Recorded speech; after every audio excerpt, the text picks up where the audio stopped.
Welcome to the Maine Better Transportation Association podcast. With me today is Eric Ritchie, President and COO at Sargent Yeah. Corporation. You have 500 plus employee owners and Sir. build infrastructure, anything from renewable energy projects to highway projects. What are you up to these days? As an organization, we're pretty busy. You hit it right on the head. We're generalists. We deal with a lot of different type of work, and we're about 515 employee owners strong right now, and that's scattered across 5 states actually. We operate fully out of Maine, New Hampshire, Virginia, North Carolina. And we've actually got a job down in Massachusetts right now for a client who asked us to give them a hand. So we're spread out. We're busy. That's a good thing in our business when you're busy, as you know. How did you get here? You're the immediate past president of Maine Better Transportation Association, and you're the new president at Sargent. How did you end up in either of these positions? It's a long story, so I'll try and shorten it up a little bit. Been very blessed in life, Orion. I grew up on the very eastern part of the state of Maine in Perry. Had an affinity for construction even as a child. My father dabbled in it. I was a big Tonka truck owner. That's really where it all started. But I saw a lot of companies, in particular, growing up down east when Route 9 was reconstructed. Got to see a lot of that as I traveled the old goat path that used to be Route 9 on the way to Bangor. So saw a lot of the big names, the big, kind of historical names in Maine building that highway. H.E. Sargent, DeCenzo, a lot of those folks. So I got into the business. I went to school for engineering in Orono. I had interned for Lane Construction. I ended up staying on with them for about 16 years. I came here to Sargent, and here's where I sit today. MBTA I got involved in a long time ago, early in my career, and that was just a rise up through over time. Pretty humbling thing, actually, to be president of that organization. A lot of great folks in this transportation network and engineering and all that have held that office. But really, MBTA has been a great place for me to build relationships, get to know people. Had a great year serving there. It flew by. And then Herb happened to tap me on the shoulder to ask me to take over the presidency here. It's been a good 6 years of being here, and we've seen a lot of growth as a company, a lot of good things, a lot of challenges too, as you know. Got promoted to COO when the pandemic hit. I didn't see that coming. I don't know about you, but so that's kind of a long story wrapped up. What got me here? I've got a tremendous passion for the industry. I love what I do. I love the company I work for. I love MBTA. MBTA and its mission is a very critical mission, not only to the maintenance of our state's infrastructure, but also to getting to a point that we can leverage our infrastructure better to become a more economical, viable state at the end of the day. So, and I encourage young people all the time, cut your teeth in this organization. It's a great place to know people. What's been some of the biggest things that have happened to MBTA or Sargent in the last few years? I'm going to step aside from the pandemic because I think that's probably been covered more than enough at this point. Really, the big changes have been engaging a younger workforce, trying to get more people into the industry, and we're seeing success with that. I really feel that the tide has changed, has turned on the idea that the trades are not a career path that you can have. We're starting to societally, really see that change, and a lot of employers are driving that. We certainly do. From there, the economy has really changed. It's been a good few years of having good work out there, and there seems to be an encouraging amount of sentiment that there's going to continue to be money out there for us to continue to have investment in. So for us, it's been being employee owned, trying to grow our company in a smart way. That's led to some geographical expansion. So we've grown from 300 plus employee owners to 500 plus employee owners in the last four to 5 years. And that's really been the biggest change for me. MBTA wise, we reached a unique position, especially with the DOT, where they were able to get some money, some sustainable funding here for a while, which I don't think a lot of folks maybe realize how historic that actually is, that this has happened. So the fight has almost changed from how do we find some money to now how do we preserve and how do we keep going for what we truly need, because it's still not enough, and you know that.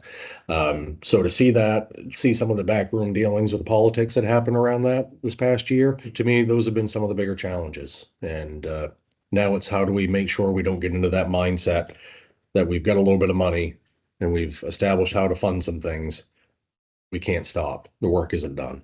When you think about workforce challenges, both recruiting and retaining employees, Sargent has put a lot of energy into education and benefits, and even exploring better mental health opportunities and awareness. Can you talk about some of the things you guys are doing around employee recruitment and retention? Yeah, and I want to start off by saying we do invest a lot of time, effort, energy, and everything that comes along with that. Appreciate you recognizing that. And we're not the only ones doing it, and we're certainly not perfect at it. We're always evolving there. We're trying new things all the time.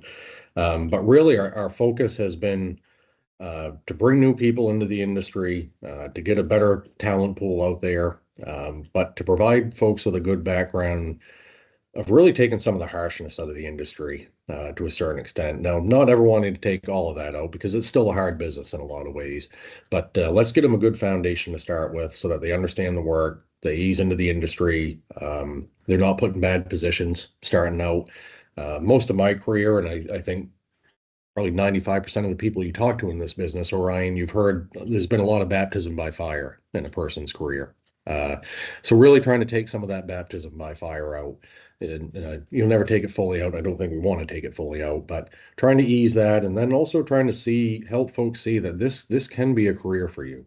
This can be where you make your living and where you make your mark for your own legacy. And educating folks around benefits, educating folks around retirement, something I wish I had had more of. When I was a young guy, or girl out there, it's a pretty amazing opportunity to have an employer that wants to talk to you about that type of stuff. And Herb said something years ago that really stuck with me. And it's nice when you find folks that have philosophies like you. And he said that someone who works for this company for a long time should retire with a surplus of dignity. And I truly believe that if you're going to put your life, heart, and soul into this business, which isn't always easy, you should be able to retire and live a healthy life if you made the right decisions and choices along the way. So we're here to help to try and provide that. Really want to just make great people, not just people who are here to work. From there, the mental health side of things is something that I think this industry has become more and more aware of, and more aware of. We need to come to grips with how to handle some things. For me personally, I've had my own personal struggles and had to have help along the way, which has been hugely beneficial in my life. So I have a big heart for folks who are struggling. And, part of our workforce also is folks who have been incarcerated. It's folks with addiction issues that are trying to stay clean or have been clean. It's people who have had, depression, anxiety, and I think you see that especially in a younger generation a lot more now. So learning how to better deal with those things, how to just understand more so that we can have conversations around it. Really proud to say that, and I know you know this, there's a Maine Wellbeing Summit that's coming at the end of October 29th at Snow's Pond in Sydney. That mental health summit, a lot of folks out there have been working on that, putting a lot of hard work into it. And we're hoping AGC, MBTA have kind of joined up here along with Turner, U-Turn Health, Wellbeing, just a bunch of folks of trying to get the message out that let's start talking about it. It's okay to talk about, and there's resources out there to help with these type of things. So I'm really passionate about that. I'm really happy something like that's happening. And the fact that we're just talking about these things, that never existed 10 years ago. And to me, that's where everything starts. You got to start at least talking about it. Your company has a podcast, Sargent on Track. I encourage folks to give a listen. Lots of good information about what's going on in the industry as well as at Sargent. Listen to some of the young people at your company. I mean, I don't think people realize, the transportation and construction industry has a wide variety of jobs and types of people who can thrive there. You have people who have been in school forever and are engineers and are some of the smartest math people you could possibly know. And you have people who, they come out of high school, vocational school, community college, and they like building stuff, working with their hands.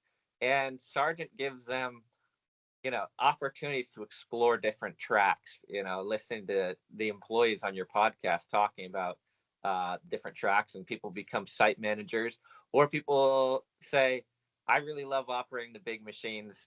I don't want to become a site manager, and that's okay. There's opportunities to grow, and to build a good retirement no matter what track you're on. Yeah, and those folks you're hearing, no matter what age they are or what their tenure has been, they're professionals, Orion. I'm a true believer that professionals get paid, amateurs don't, and we're professionals, and they take their job seriously, but the industry at times could be rigid in the past, kind of an all or none approach, and I liken it to the old Patriot days. Everyone has a role. Everyone's good at something. And if you can find what makes them tick. Now, there are some people that will find, and we have found some folks that this business or this part of the industry in particular isn't for them. Well, there's other areas you can go if you have a passion around it. There's engineering firms, there's the DOT, there's main term, right? There's all sorts of things, avenues, as you said, you can take in this business. And I just even encourage folks when some folks decide to leave us, just stay in the business, stay in the industry.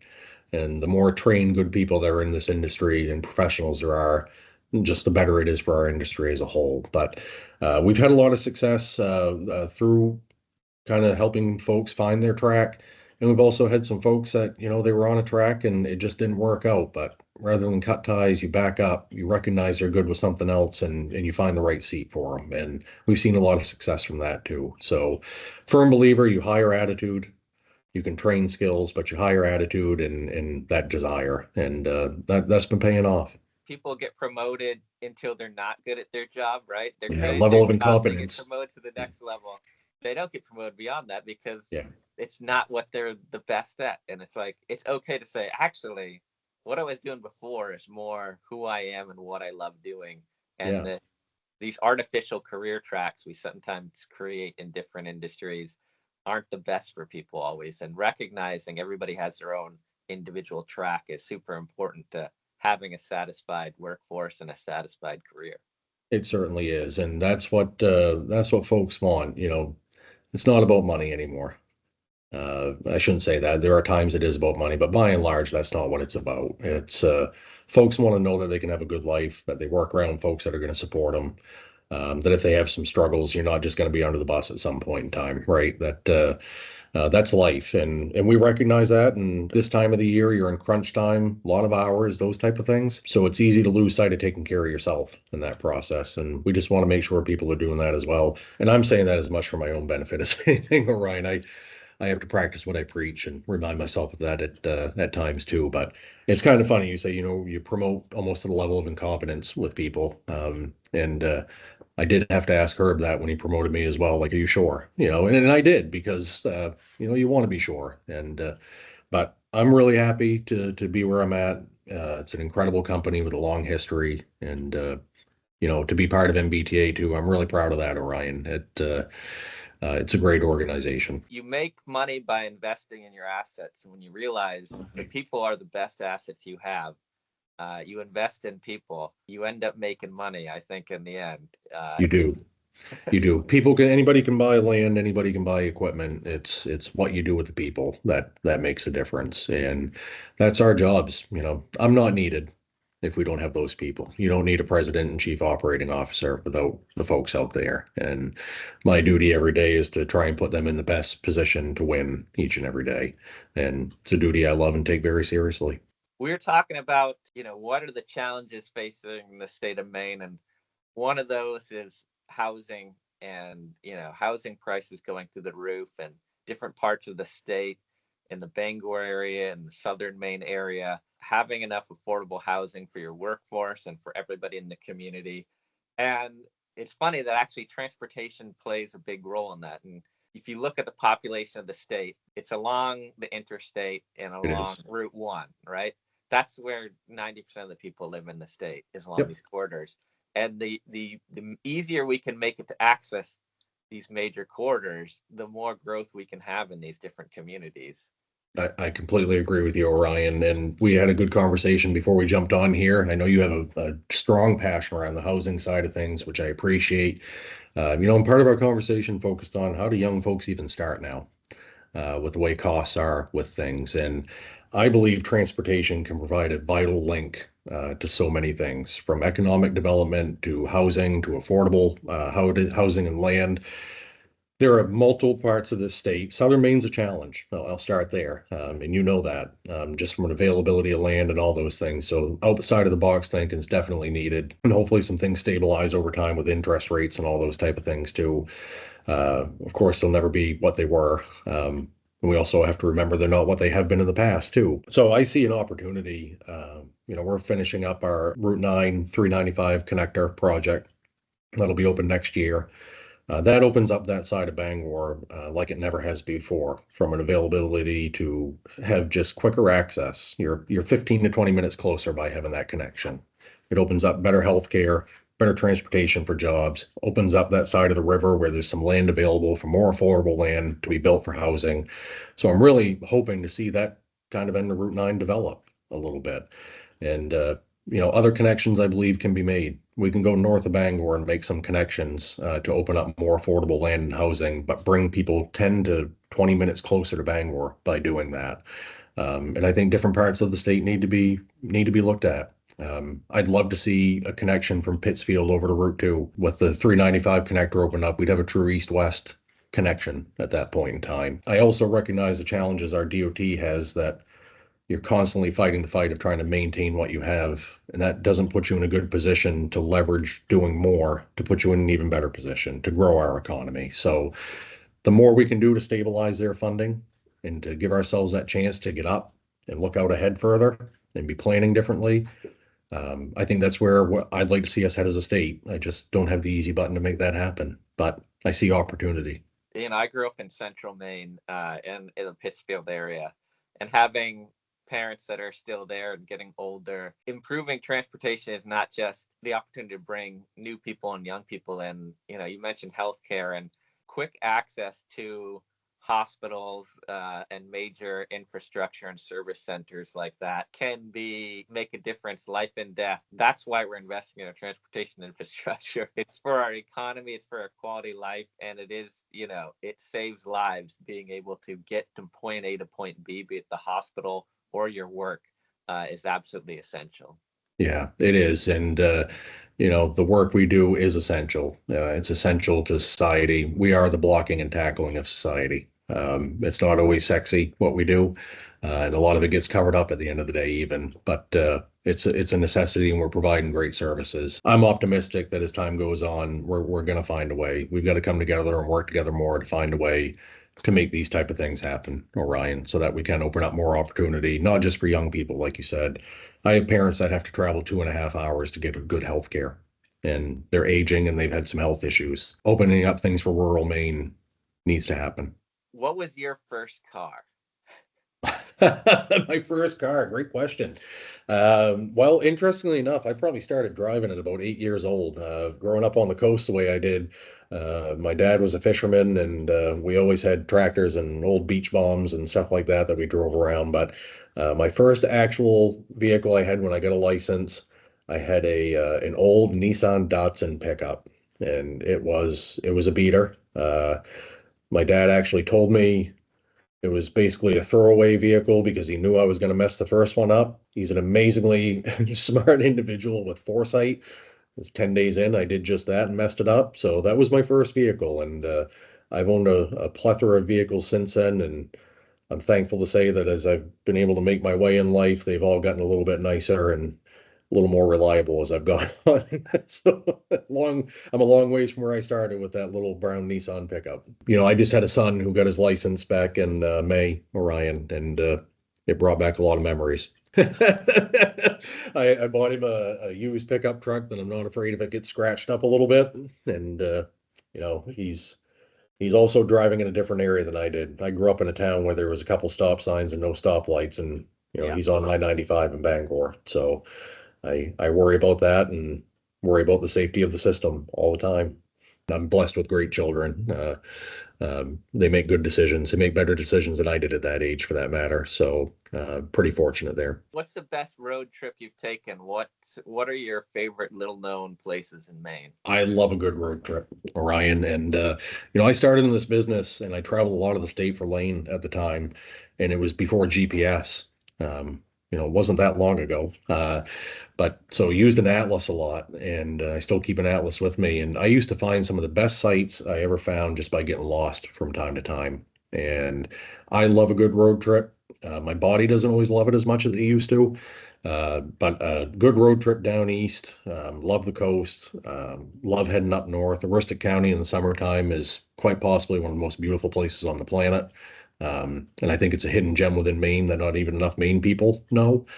But I did actually just take with my family a 6.5 hour car ride to Prince Edward Island for a short vacation, and that was a fun ride.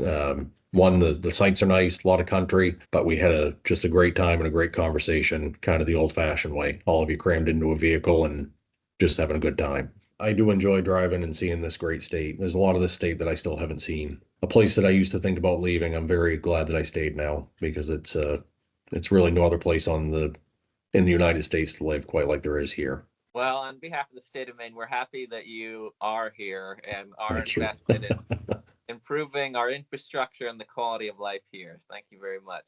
Well, I appreciate that, Orion, and thank you for the same, and really appreciate you having me on. Thank you. Appreciate all you're doing.